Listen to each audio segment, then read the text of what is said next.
Hello बच्चों, let's see the question. Question says H2O2 is used as a/n oxidant only, reductant only, acid only, oxidant, reductant and an acid. So let's solve the question. इस question को solve करने के लिए जो की concept हम use करेंगे वो की कॉन्सेप्ट है properties of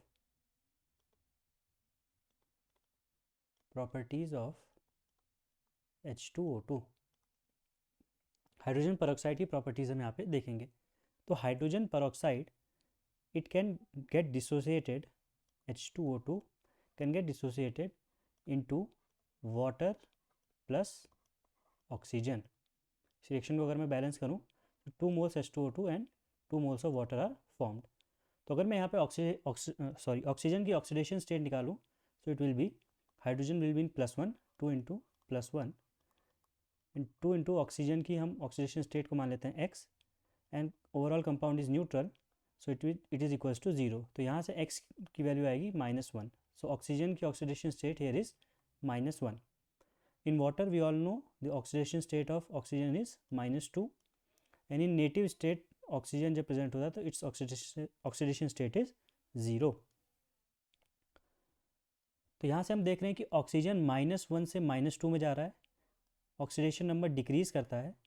so this process is known as reduction.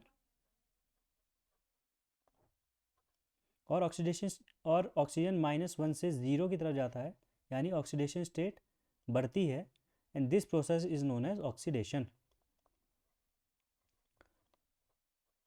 तो H2O2 की दोनों प्रॉपर्टीज हमको यहाँ पे दिखती है. It can get reduced as well as it can get oxidized. तो जब वो रिड्यूस होगा, जब उसका रिडक्शन होगा, वाटर में वो कन्वर्ट होगा, so it will act as a oxidizing agent क्योंकि इसका खुद का ऑक्सीडेशन स्टेट कम होगा तो इसके साथ जो स्पीसीज प्रेजेंट होगी उसका वो ऑक्सीडेशन कराएगा. और जब H2O2 कन्वर्ट होगा ऑक्सीजन में यानी उसका ऑक्सीडेशन होगा तो वो अपने साथ वाली स्पीसीज का रिडक्शन कराएगा. Then it can act as reducing agent. It can act as an oxidizing agent and a reducing agent both in acidic/alkaline medium.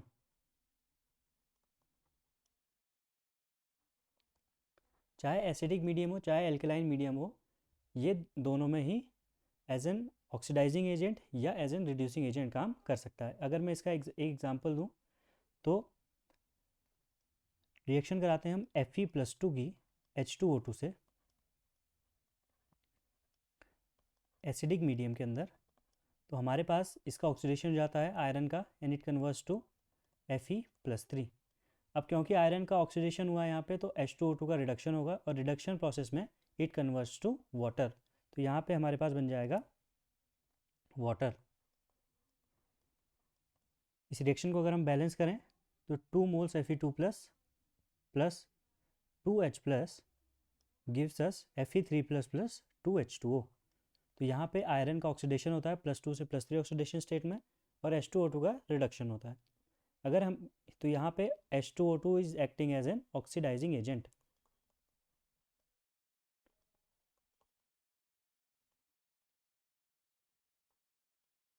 लेकिन अगर H2O2 के साथ हम रिएक्शन में एक ऐसा स्पीसीज लें जो इससे अच्छा ऑक्सीडाइजिंग एजेंट है then H2O2 act as a reducing agent.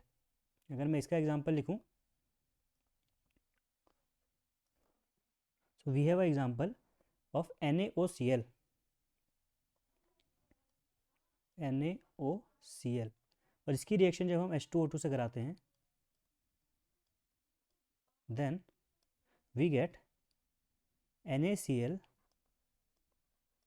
Plus O2 plus H2O. तो यहाँ पे H2O2 कन्वर्ट होता है ऑक्सीजन के अंदर और अगर H2O2 ऑक्सीजन के अंदर कन्वर्ट हुआ मतलब ये H2O2 का ऑक्सीडेशन होता है यानी यहाँ पे H2O2 is acting as a reducing agent.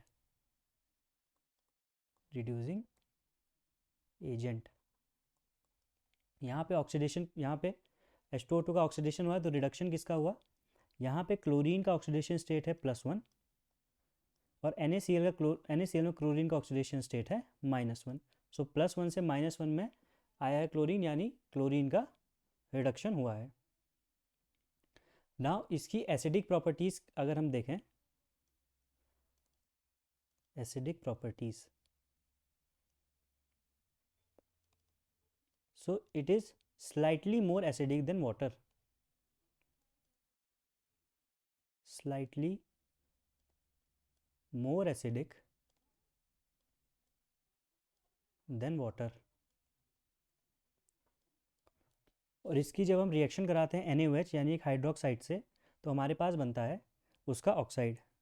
NaOH से रिएक्शन कराने पे उसका पर ऑक्साइड का फॉर्मेशन होता है। तो NaOH प्लस H2O2 जब हम रिएक्शन कराते हैं तो हमारे पास बनता है सोडियम पर ऑक्साइड Na2O2 प्लस H2O। सो अगर हम बैलेंस करें तो 2 मोल्स ऑफ NaOH यहाँ पे रिक्वायर्ड है एंड 2 मोल्स ऑफ वाटर हमारे पास बन जाएगा। So this is the acidic properties of H2O2। Acids जो होते हैं वो बेसिस के साथ रिएक्ट करके एक सॉल्ट और वाटर का फॉर्मेशन करते हैं। तो यहाँ पे ऑक्साइड का फॉर्मेशन होता है, वाटर का फॉर्मेशन होता है, तो H2O2 also act as an acid. So the final answer of this question will be option number D, that H2O2 acts as an oxidant, reductant and an acid. Hope you have understood it well. Best of luck.